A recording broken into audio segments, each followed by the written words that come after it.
Kembali lagi di channel Arjuno Mobil Second. Halo, jumpa lagi di channel Arjuno 32. Assalamualaikum warahmatullahi wabarakatuh. Apa kabar sahabat? Semoga sahabat sehat selalu dan bahagia ya sahabat. Jangan lupa, bahagia itu indah. Kali ini kami dari channel Arjuno 32 ingin berbagi ilmu lagi tentang bagaimana cara cepat dan mudah bisa mengemudikan satu mobil. Nah, di sini kami teknologinya cara mudah dan cepat itu mungkin agak berbeda dengan channel-channel lain. Di sini kami ingin sampaikan bagaimana kita mengemudi dengan cepat, yaitu dengan cara belajar mundur sahabat. Dengan belajar mundur, lancar kita melakukan proses mundur itu, mobil mundur, tapi posisi lurus sahabat, tetap lurus saja. Nah terus nanti belok juga mundur. Dengan itu bisa dilakukan dengan lancar, maka sahabat akan segera cepat untuk bisa mengemudi satu mobil. Baik sahabat, kita lanjut ya. Bagaimana cara cepat untuk mengemudi mobil ini, yaitu dengan cara teknologi kami adalah dengan cara melakukan mundur, mengemudi mobil secara mundur. Itu akan lebih cepat bisanya kita untuk bisa mengemudi dengan baik. Oke, pertama kita lihat dulu bahwasannya ini ada spion. Nah, spion ini adalah salah satu alat bantu kita untuk bagaimana mobil ini bisa jalan lurus. Adalah salah satu kemudi membantu mengemudi secara mundur ya. Kita lihat itu spion, dan juga kita lihat ini sudut dari mobil ini, sudut belakang dari mobil ini. Itu juga nanti coba perhatikan ya bagaimana hubungannya dengan spion di situ. Nah, juga sudut dari mobil ini juga, untuk terlihat di spion itu sebelah kanan. Nah, spion ini dan juga spion tengah ini juga berfungsi untuk sebagai alat bantu kendali seorang pengemudi bisa mundur dengan baik.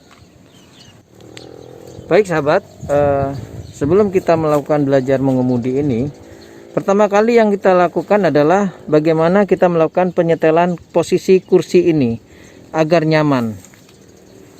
Nah, lakukan posisi kursi yang nyaman. Nah, setelah terasa nyaman untuk mengemudi, maka kita lakukan menghidupkan mobil terlebih dahulu.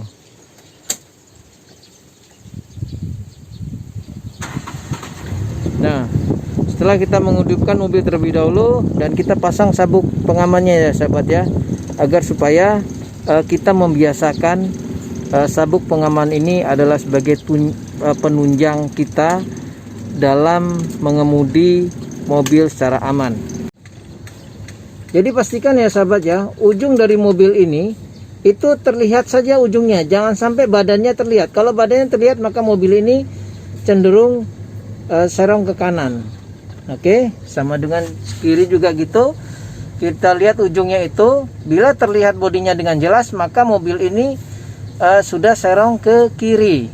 Nah, jadi untuk lurus maka posisinya seperti ini sahabat. Terlihat samar saja ujungnya saja, kiri dan kanan terlihat, berarti mobil ini posisinya lurus.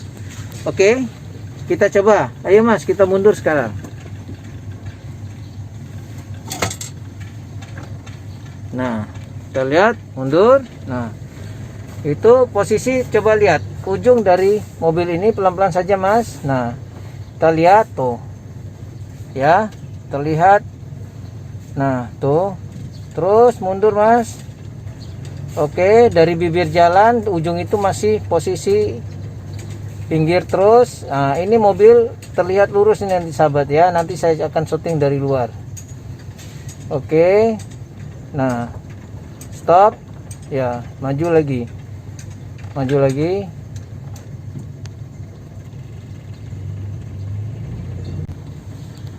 Oke sahabat, jadi sahabat sudah lihat tadi ya, ujung mobil itu terlihat samar saja, tidak terlihat jelas bodinya. Ini mobil ini berarti menandakan mobil lurus.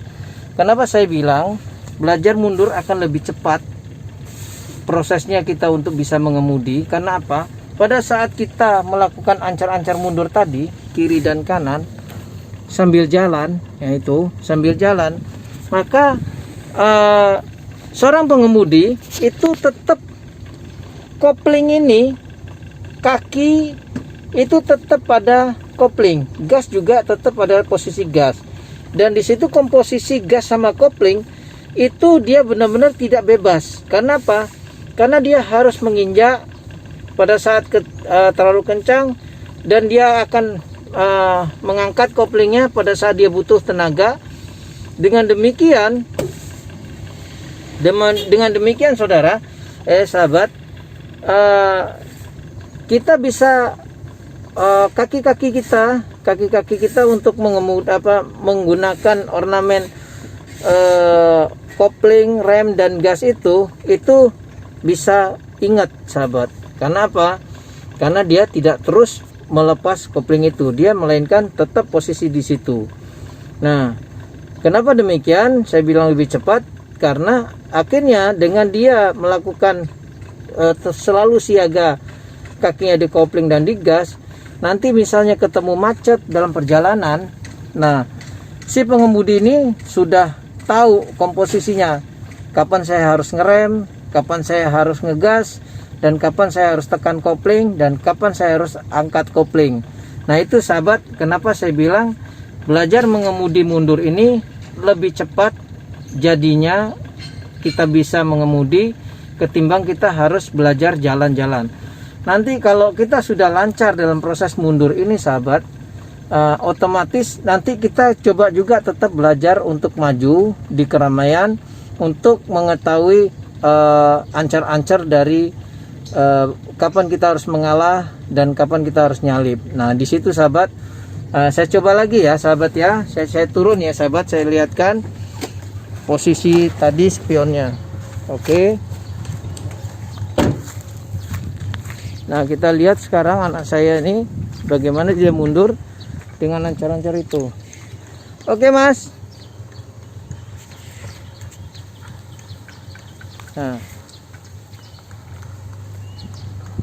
Nah di sini dia melakukan mundur sahabat, mengendari dengan mundur. Nah itu otomatis sahabat, koplingnya itu juga tidak dilepas sahabat, tetap ditekan, diangkat, ditekan, diangkat. Nah dengan demikian sahabat bisa mengenal fungsi kopling dan fungsi gas itu dengan cepat sahabat tuh.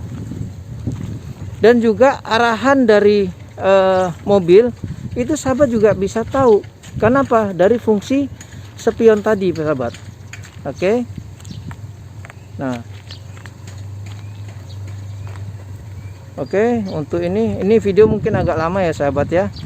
Oke, saya masuk lagi sahabat ya. Bagaimana kita mundur dengan cara berbelok ya sahabat ya, seperti ini.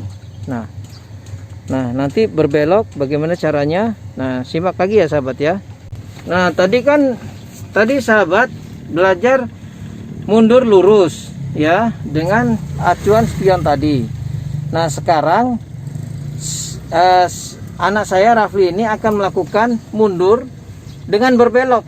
Nah kita lihat nanti sahabat, adalah ujung dari pantat itu bila ketemu bibir jalan yang belok ini. Nah itu kan terlihat sahabat ya, belok ya. Nah ujung dari mobil ini itu pada saat dari ujung jalan tersebut, kalau sudah melebih sedikit, maka setir kemudi kita belokkan, kita putar ke kiri dengan perlahan, jangan banyak, dengan perlahan sambil ngikutin. Oke, kita coba praktek ya sahabat ya. Oke mas, ayo. Nah ini setelah melakukan mundur, coba lihat tuh, kaki masih di kopling ya. Jadi fungsi kopling dan gas dia akan lebih cepat mengenali. Karena apa? Dengan belajar mundur, kopling dan gas itu tidak diinjak secara bebas. melainkan bila diperlukan baru diangkat dan segala macam. Nah, itu kita lihat ya. Oke, mundur Mas. Oke, kita lihat ya. Kita lihat di situ, oke. Mundur Mas. Oke, nah itu terlihat ya pantatnya, ujung dari mobil ini. Nah, sudah habis terlihat jalan, maka dia baru berputar, berbelok langsung. Oke, putar. Nah, perlahan terus jalan. Nah, kan terlihat ujung mobil ini, bodinya udah terlihat, berarti mobil ini udah belok sahabat. Oke. Nah, kita kembalikan lurus dengan cara apa tadi? Balik, putar-putar kanan lagi. Ya, lurus ya. Nah, kita lihat sahabat ya, bibir pantat ini. Oke, stop. Nah, lihat ujung dari mobil ini dengan bibir jalan pas di tepi ya. Berarti artinya mobil ini lurus dan menepi. Baik sahabat, saya ambil kesimpulan dari teori belajar mobil tadi secara mundur, yaitu yang pertama adalah bagaimana kenapa kami sarankan kalau belajar mobil adalah lebih baik belajar mundur. Jika belajar mundur lebih cepat, bisa lancar, maka mengemudi pun lebih cepat. Yaitu kenapa? Karena dengan mundur, kita belajar mundur, ornamen dari mobil ini seperti kopling, rem dan gas itu kita fungsikan saat kita melakukan mundur mobil. Kalau kita maju aja, itu fungsi dari kopling, rem dan gas itu tidak terlalu sering disentuh. Tapi kalau kita mundur, maka 3 panel tersebut itu sering kita sentuh. Kenapa? Karena pada saat haluan mobil ini serong ke kiri, maka kita harus menyentuh kopling dan rem untuk memberhentikan. Kemudian baru kita putar setirnya, kita putar setirnya, terus baru kita lepas lagi kopling dan kita injak gas. Nah, dari 3 ornamen tersebut dengan belajar mundur itu tiga panel tersebut sering kita sentuh, sering kita pergunakan. Maka itu kami sampaikan bahwasanya kalau sahabat-sahabat semua ingin cepat belajar atau ingin cepat bisa mengemudi mobil dengan baik, maka cobalah sahabat lancarkan proses mundurnya. Bila sahabat proses mundur mobil ini lancar, cepat dan posisi lurus, berarti sahabat sudah mengenal betul 3 panel tersebut, kopling, rem dan gas, komposisinya bagaimana. Nah, perihal haluan dari mobil ini, saat saya harus menyalip atau saya tidak menyalip, nah itu baru kita belajar maju atau kita belajar di lalu lintas, di keramaian lalu lintas. Karena dengan belajar semacam itu berarti kita sekalian belajar haluan tentang mobil ini. Tapi sahabat, fungsi dari 3 panel tersebut kita lebih sering menggunakan pada saat kita melakukan mundur. Maka itu kami simpulkan kenapa kita, bagi sahabat yang ingin cepat mengemudi mobil dengan baik, maka lancarkanlah proses belajar mundurnya. Dengan lancar proses belajar mundur, sahabat semua sudah akan lebih paham, lebih tahu bagaimana mengkombinasikan antara kopling, rem dan gas dengan cepat. Oke sahabat, itu dulu yang kami sampaikan. Selamat mencoba dan jangan lupa sahabat ya, tekan like and subscribe serta tekan tombol lonceng ya sahabat. Serta jangan lupa ya share ke sahabat-sahabat semuanya yang ada di dunia ini. Dan apabila ada kekurangan dari video ini, sahabat bisa komen di kolom komen dan silakan koreksi bila ada kekurangan di kolom komen. Baik sahabat, terima kasih sudah menonton dan memperhatikan channel kami Arjuno 32. Salam bahagia dan sehat selalu. Assalamualaikum warahmatullahi wabarakatuh.